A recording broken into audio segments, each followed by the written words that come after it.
Wow. Gervonta Davis says there's no way on earth he's overlooking and looking past Frank Martin because he don't want to end up like Devin Haney. In this sport, sometimes dreams turn into nightmares, and he don't want that to happen. So Frank Martin is in the scope, and that's what he's going to focus on. Roll the clip. So happened with the Haney and Garcia fight, so that's why I'm like, anything can happen, which is crazy. Yeah, that is crazy, and I definitely don't want to be someone like Devin. You know what I mean? Talk all that trash and then overlook my opponent and then get knocked out. So I'm definitely taking Frank Martin serious. So you guys just heard from Gervonta Davis. He explicitly told you. He said he don't want to end up like Devin Haney when he was asked. He was basically being asked, hey, you seen Haney Garcia, you seen the outcome? He says, I did, and I don't want that to be me. I don't want to be known for roasting and clowning my opponent before the fight and then mess around and get knocked out and rocked out in the fight. So he said he's not going to be overlooking Frank Martin at all. He knows what Frank Martin's capable of and, you know, his skill set, things like that. So, you know, I love this. If you follow my channel for any length of time, you know this is what I'm about. I love the mental warfare and the psychological stuff as well. The art of war, the Sun Tzu type of stuff. And this is part of it. And if you read any of these strategy books or strategist books that tell you about combat or skullduggery, tell you how to achieve power, they're going to tell you without any exception, never underestimate your enemy. Like, you don't know what your enemy is capable of. And that's what people, it's like you don't know what people are capable of. Just because you spar with them, people get better.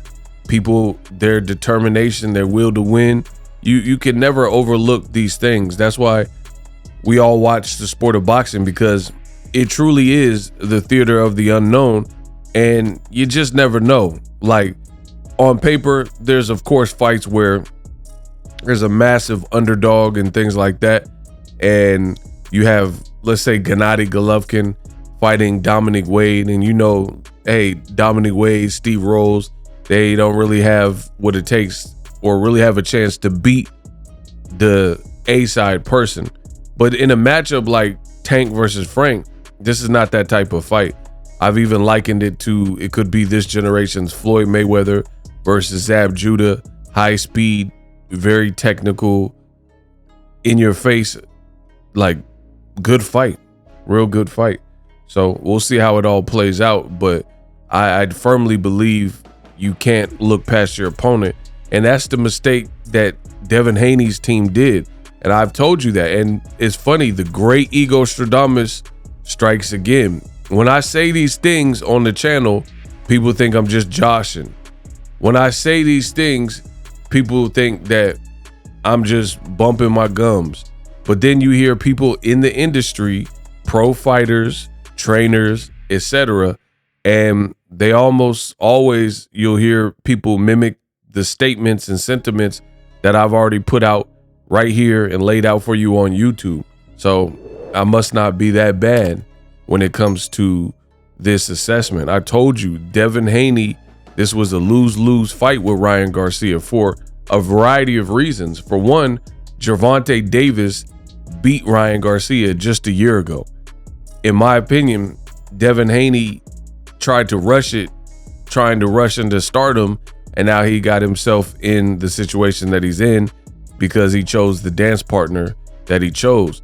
What should have happened, and more often than not, is you let the fighter who just lost by knockout and quit, Ryan Garcia, Tank Davis, in a blockbuster fight, you let that person, even if they're a big name like Ryan Garcia and they got star power, you let them get some wins in the win column and keep trucking and build themselves back a little bit before you even risk it. So at least the pot makes sense for both fighters, you know, both named fighters when they do link up. And I'm not big on like, oh, let this fight marinate, because sometimes boxing will do that and say, let it marinate, and then someone will mess around. Like they let the boxing world let Anthony Joshua and Deontay Wilder marinate, but now it's over marinated to the point where you left the meat on the counter or left the meat in the fridge too long, and now it's not even worth cooking. You know what I mean? So it does happen that way. So I'm not saying like let it marinate for an extended period of time to the point where nobody wants it anymore, but it just didn't make sense to rush into a Ryan Garcia fight, and he was one fight removed from being stopped. So that's one mistake. The other mistake is what I said earlier, underestimating your foe and what they're capable of. You let, and by you I mean the Haneys, Bill Haney and Devin Haney, they allow Ryan Garcia to run around like the Joker, acting crazy and manic nonstop, and they thought they were going to make him pay in the ring, and you just can't trust the intentions of somebody who's in that frantic and manic state. Like, how do you know what they're going to do? So I'm not excusing having the Austrian in the system, or I don't condone cheating in any type of way, but I will say this is there are so many red flags that Haney Garcia was going to disappoint and leave people with a sour taste in their mouth. No diddy. And that prediction that I put out was ultimately right. And I think largely in part to the Haneys, they became arrogant. Devin was trucking and pushing through, beating guys like Regis Prograis, got past Lomachenko, even though that fight was very close. And ultimately, they thought Ryan was going to be a walk in the park. So I agree with what Gervonta is saying. They thought it was going to be sweet with Ryan Garcia, and you let him ultimately rock you to sleep and play all these games, run around, do all these antics and charades. And a lot of what he was doing, I believe, was enraging the Haneys because he was making the fight a lot less sellable. Because if you look at the Haney-Garcia buildup, it had very little to do with boxing. There was a lot of stuff about, oh, the children, this, I'm getting married, I got the girl pregnant, I'm drunk, I'm drinking every day, aliens, time travel, you know what I mean? Like, none of this stuff has anything to do with pugilism. None of this stuff has anything to do with the art of fighting. So I think the Haneys were getting annoyed because Ryan was doing too much, and they thought they were going to run in there and beat him down. So they totally, and I said this, and now you hear Gervonta saying it, they totally overlooked the man as if he didn't win 3 times out of the 6. That's half of the time. That's why it really made no sense to me. How do you overlook a person that's beaten you half the times that you fought, knowing that you're fighting in the pros, knowing this is the bright lights with more people watching? This ain't a sparring session, or even amateurs, because unless you're into the amateur scene, there's a lot of amateur fights that most of us haven't even seen. Like, for example, I'll give you one. Anthony Joshua fought Zelle Zhang, the one that just knocked out Wilder, in the amateurs. But from start to finish, I guarantee, as I'm saying this, most of you guys haven't watched that fight, even if you're hardcore pro boxing fans, because you like the pro boxing. It's just like college football. Not everyone watches college football, but the NFL, they might watch that. So the pros are different. So at the end of the day, you knew Ryan was capable of beating you because he has beaten you. You just thought that he stayed back there and didn't evolve, aka underestimated him. And Ryan Garcia, maybe there's things that he got stronger, or You know, maybe there's elements to like, I mean, there's just a lot of variables. You didn't have headgear. You had smaller gloves. His speed maybe because you can only do certain things. Like you can do drills to try to help your speed, but Ryan is just naturally a speedster. But he does all these like muscle memory things and videos and stuff like that. So I'm sure it becomes more pronounced and impactful if you already have the natural ability or speed, and then you just keep whipping it, keep gunning it. You're just gonna get better at finding that target, and that's what Ryan Garcia did. So as far as Tank versus Frank, this is a good admission that Gervonta Davis is knowingly, because he is clowning Frank Martin. He's saying you like this in sparring. You didn't shake the room. I'm gonna break you up. I'm gonna destroy you. I'm gonna break your jaw. I'm gonna break you up. Gervonta is saying all these things. So it's good for me that going into this fight, he's not underestimated. Like he's literally telling you that he doesn't want to make the same mistake that others in the past, like Devin Haney, have made. Now, I want to touch on this because I found this to be very weird, what I'm hearing from people in comment sections. I understand Tank is the man. Tank, when you're in that position, you get the most hate, but some of the hate is ridiculous. Like I heard people, they were saying, oh, how is Leonard Ellerbe talking bad about Frank Martin? How is he going to call him like a novice, say he's inexperienced? How come Tank Davis is not trying to sell the fight and he's telling you that Frank Martin, all his sparring partners were buns, all of them were trash. Frank Martin's not that good for me to be watching tape for a year, etc. I mean, I don't know about y'all, but I feel boxing, the fans are getting softer and softer. What are we talking about? Why would Gervonta Davis's team before the fight, what do you want them to write a song and sing it to Frank Martin and sing his praises? Like, what are we talking about? This is boxing. Why would any boxer and their team before the fight go into battle and just be paying homage and odes and a bunch of compliments to the fighter they're about to fight? That doesn't really make sense to me.